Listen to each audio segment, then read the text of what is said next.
All right, we will give everybody here another minute or so. Once again, we've got some folks on Zoom joining us as well. So we'll give it a few more minutes, and we'll get started here momentarily.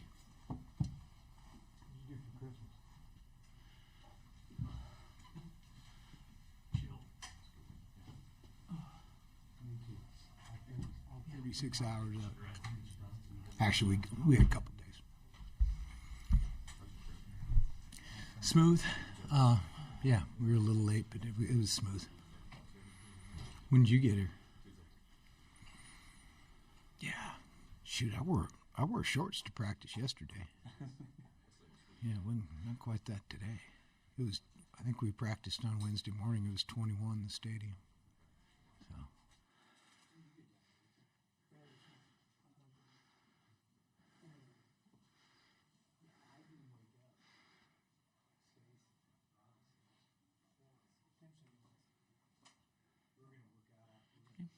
Yeah, let's do it.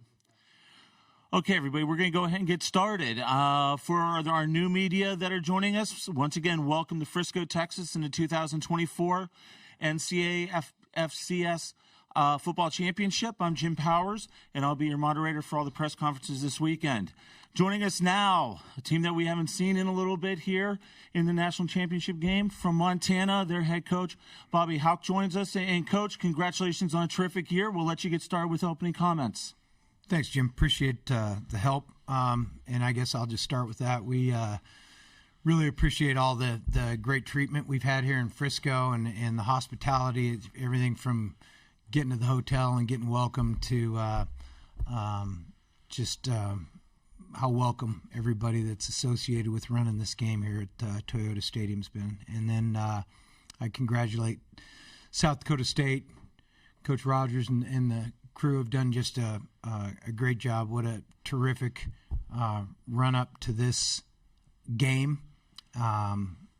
Unbelievable job this season by them, and it's a privilege for us to be here and have a chance to compete in the game against them. So with that, I like our team. We've done a nice job. We've worked hard. I think our guys are looking forward to the game on Sunday, and hopefully we have a good performance because we're going to need that to compete with South Dakota State. Thank you so much, Coach. Okay, we'll go just like we did this morning. We'll have the microphones being passed around. Once again, if you have a question, raise your hand and start off with your name and affiliation. We do have folks on Zoom that are tuning in this afternoon. So any folks on Zoom that have a question, please raise your hand, and we will get to you as soon as we can. So we'll start off right here. Craig, lead us off. Coach Craig Haley from Stats Perform. Hey, Craig. Hi. You've talked about some of the terrific things your team has done throughout the year. What's the one aspect that your team has really done best in your eyes? Well, I think, we've been good enough in certain aspects of this to be here in the past couple of years, but haven't been able to do it. So I'd say the number one thing we've done is stay healthy. And not that we haven't had any injury or lost guys, but we haven't lost multiple people at the same position and wound up decimated.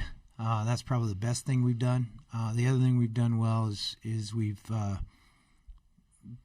played, I hate the term complementary football, but we've done that. We've played well in all three phases.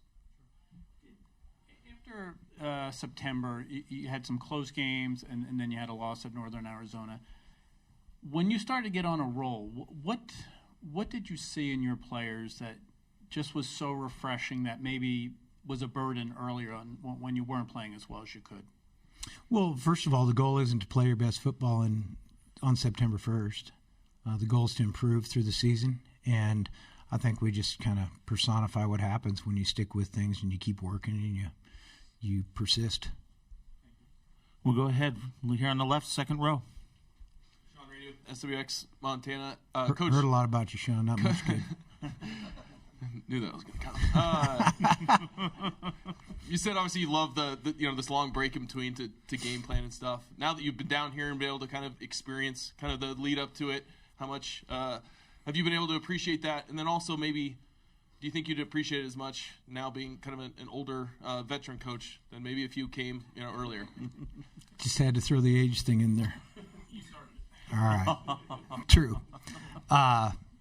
Well, this has been great for our guys. This is a bowl trip to a degree where you can come down to the bowl site and the game site and, continue to prepare and enjoy the camaraderie and get acclimated to the surroundings. Excuse me. So I think that's been terrific for our guys. You distracted me with calling me old.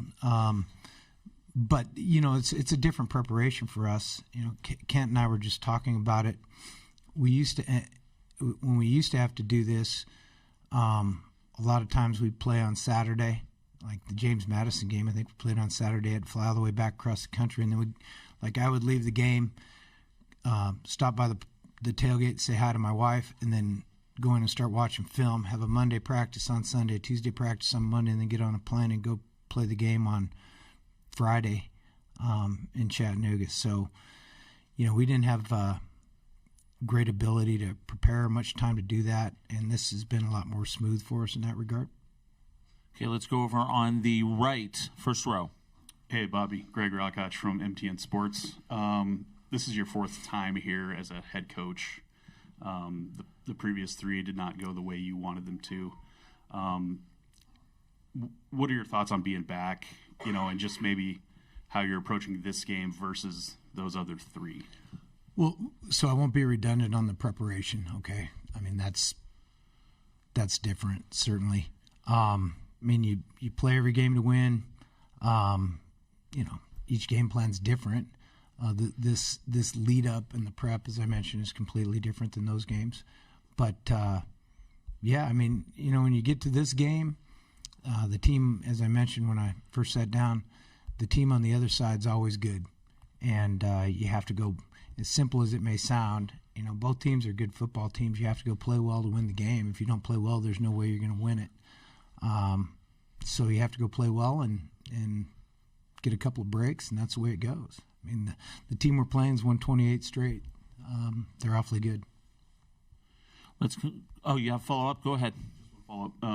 Is legacy anything that you think about in terms of your coaching career at the university, and how much would it mean maybe for you to come away with a win on Sunday? Yeah, to contradict Sean, legacy's for old guys, and I'm not there yet. Okay, we'll come here to the left, first row. Hey, Bobby. Frank Agola with the Missoulian newspaper. Can you speak to the late Don Reed, just the impact he made on you in your coaching career, and then how would you describe the impact he made into launching the Montana Grizzlies into the type of program they've become now? You bet, Frank. Thanks for bringing that up. I was going to touch on that at the end if somebody didn't, so thank you. Obviously Coach Reed passed, I think, pretty much while we were in the air coming down here, and Coach Reed had an unbelievable impact on a lot of people. Just a truly great man and a great guy. He got me going in coaching, along with several guys on our staff. Just a wonderful human being, and I think that for him to be as beloved by the percentage of his former players that he is just phenomenal and speaks volumes to who he is. But Don had a major impact on the University of Montana, the football program, the university in the state of Montana, and obviously I think that that was a life well lived. I think he did exactly what he wanted to do at the pace he wanted to do it. We'll keep it here on the left-hand side, third row. Coach Zach Bohr with Dakota News Now at Sioux Falls. I heard you last week mention you sat a little bit with John Stiegelmeier last year after he won the national title. Obviously, he invested a lot of time in that program and kind of got over and won that title a year ago. Being in a similar position to him this year, what did that conversation kind of mean to you a year ago, and how does that kind of inform things maybe this year as you're in a similar position to where he is going into this game? Well, Stig's, again, way older than me now. All right? I mean, for gosh sakes. I gotta look, you in a mirror over there or something? These bright lights make you look, they show all the flaws. But, Stig, Coach Stig is a friend. known each other for quite a while. Got to do battle looking across the field at him a few times, and the 2009 that had us way down in the playoffs was probably good enough to win it. I think that you only get a few. Back to Greg's point, you only get a few bites at this apple, and I was obviously thrilled for him to get that victory in his last game at South Dakota State last year. And it's just a little bit ironic that the next night the FBS championship game's on, and Stacy and I sat and watched it with him and had dinner with him and got a chance to, enjoy it and tell him what a great job we thought he did. But yeah, I mean, it's a unique thing. I mean, I don't know the exact number of years, but I think he was 30-some consecutive years at South Dakota State. I mean, that's just phenomenal, the commitment he had to that university and the program, and, seeing it through transition and up a division and then culminating it with the FCS Division I championship was just a good way to go. A lot like Don Reed, who I just spoke of. We'll keep it here, left side, front row. Go ahead. Coach Gene Clemens, The Athletic, and FCSNationRadio.com. Hi, Gene. I spoke with Alex Gubner, and he was like adamant about staying in the moment and being purposeful about making every day count and every week. And he pointed to the Northern Arizona loss as kind of like a reset for you guys, and really being purposeful about the way you prepare every single day to go out there. Is that something that was kind of like a mantra for you after that game, or was that just something that the players kind of, decided that they really needed to lock in there? Well, it's coaching or playing one-on-one probably, where you only have one game each week. You can't, if you start worrying about another one, you get a chance to get beat. And I'm not saying that that's what happened down at Flagstaff, because they just beat us and they did a good job.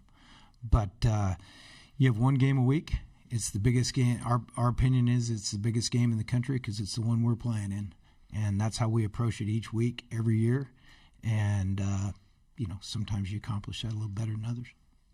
We'll go over on the right side, front row. Go ahead. Kyle Hansen, Montana Television Network. And Coach, the players have touched on this sometimes this year, but you guys have beaten teams this year that you lost to last year. You mentioned the health, Sacramento State, Montana State, North Dakota State. Have you viewed this year as a little bit of a revenge tour, kind of getting back on that track at all? Yeah, that's kind of not really for me. Every team's different. Our team's different. Their team's different. The lead up to it's different. You can make a big deal out of that. We could make a big deal out of that, but that all goes out the window about the second play. So you got to go focus in on the assignment and executing. That's what we've done, I think. Before we get to our next question, just a reminder to those that are joining us via Zoom, if you have a question, please use the raise your hand, and we'll call on you here in a moment. Let's keep it over on the right-hand side, third row. Grant Sweeter, Kelland Sports out of Sioux Falls. Coach, you kind of touched on it a little bit about SDSU. You said they're a good team.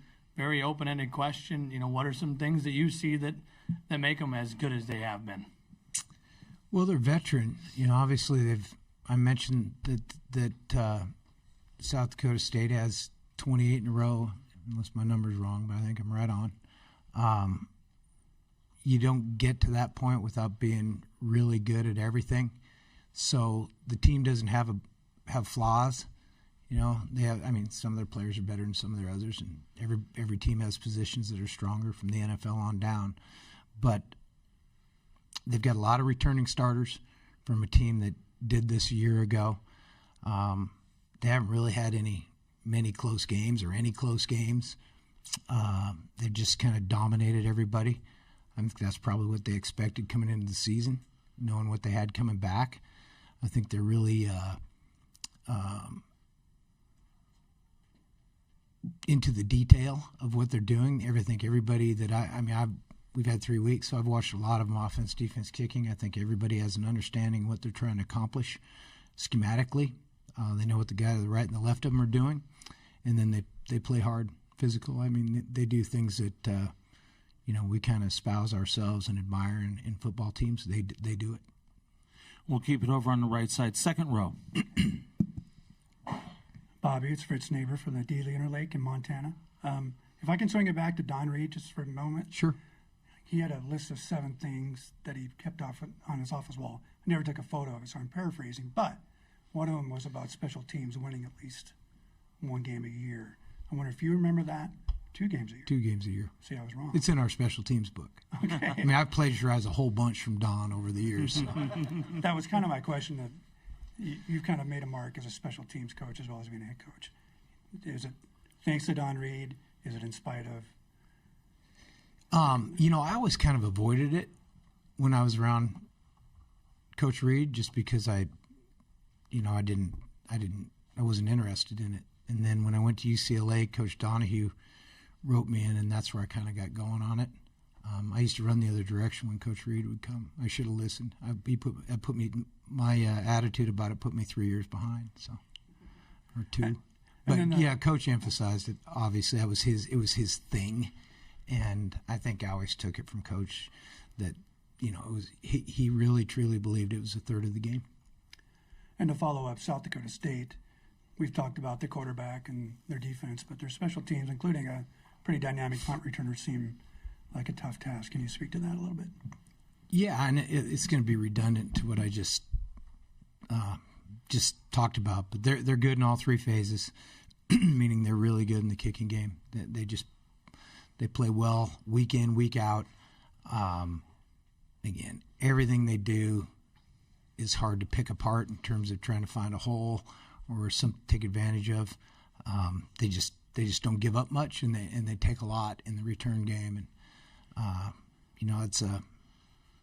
we got problems everywhere when we look at these guys trying to game plan them, and the kicking game's one of those. Keep it over on the right side, front row this time. Jay Cohn, MTN News and Sports. Bobby, good to see you. Jay, good to see you, man. I didn't see you sneak in there. At the start of the season, you shuffled your coaching staff a little, gave everyone new responsibilities. That turned out pretty good. It's even better than you thought it might. Well, I'll go back to front on that, Jay. I don't think anything ever turns out better than you thought it might, or else you wouldn't have done it, right? So you do things because you think they're going to be highly productive, or else you don't do it. You do something else. But I do, you and I have talked about this earlier in the year. We have everybody, I think, Justin Green coaching a different phase or position, what we're doing.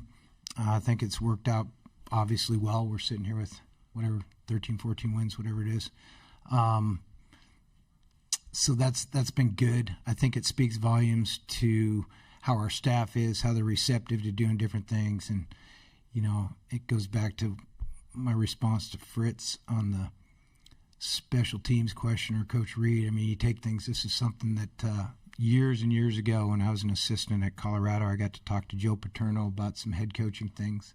And Coach Paterno they never had much turnover on their staff for a long period of time, and he would shuffle guys offense to defense and position to position, and said it was really productive. And I kind of memory banked that in the 90s.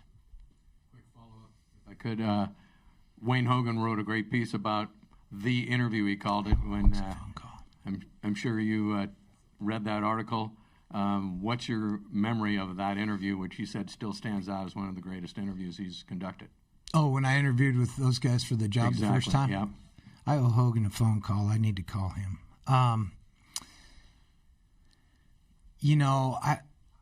It's kind of funny. My memory of that is kind of foggy because we were actually back in those days, you had to recruit, you'd come in, you'd have recruiting visits on the weekend and bowl practice, and then those guys showed up on, we had a big recruiting weekend going on. I'd been on the road for 2 weeks. We had practice that day, and then I had to go meet those guys at the Marriott in Seattle, and I was kind of shocked when he and I talked about it afterwards. They thought I was totally prepared. I thought I was wholly unprepared at the time. So, I don't know. Whatever I did clicked because they hired me. Grateful for that, of course. Let's go on the left-hand side, back row. Coach Lucas FCS Nation Radio. Where are you, Luke? There you go. Nation Radio. From your run in the 2000s to now, to get back to this stage, how much have you had to change your coaching philosophies? in the way kids like to be recruited and concepts, or to stay relevant in the way college football has changed? Or have you always kind of done things one way and just had success? Well, I would never say we've ever done things one way. I think that we have always adapted and evolved, whether it's scheme or recruiting or practice habits or training or whatever. I think everything evolves and everything adapts, and I don't think there's any way you can survive long term. Meaning, in our business, long term is probably 2 years, but I don't think there's any way you can survive long term without adapting. To me, recruiting's become way easier. You get more information. The rules are loosened up, so you have more contact with kids. They don't talk anymore, so all you have to do is send them a direct message or something. That's called communicating. So that's become less cumbersome. We've evolved. I mean, everything we do is evolutionary, and we'll change stuff this offseason. We have time for one more. Left side, back row. Coach, this is the third straight year that the participants in this title game have come from the Dakotas and Montana.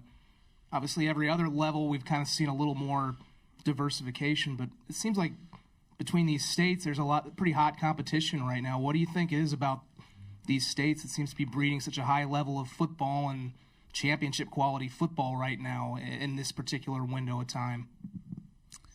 Well, I think it starts with the university wanting to support the programs. I think they're all universities that view football as important and a priority, and so the universities support the programs, which gets you a foot in the door. Now you have to go execute it. So then, if you look at it, the coaching staffs are exemplary. They know what they're doing, and then they all have a common denominator, and it's kind of back to Lucas's question. What do all those teams that have been in this game the last few years have in common? They're tough, physical, disciplined football teams. Outstanding, Coach. Well, thank you very much. We wish you the best of luck this coming Sunday. All right, go Grizz. Good to see everybody. For the media, here's who we have upstairs, and you have player access upstairs for 25 minutes. AJ Forbes, Chris Walker, Nick Ostmo, Junior Burgeon, Braxton Hill,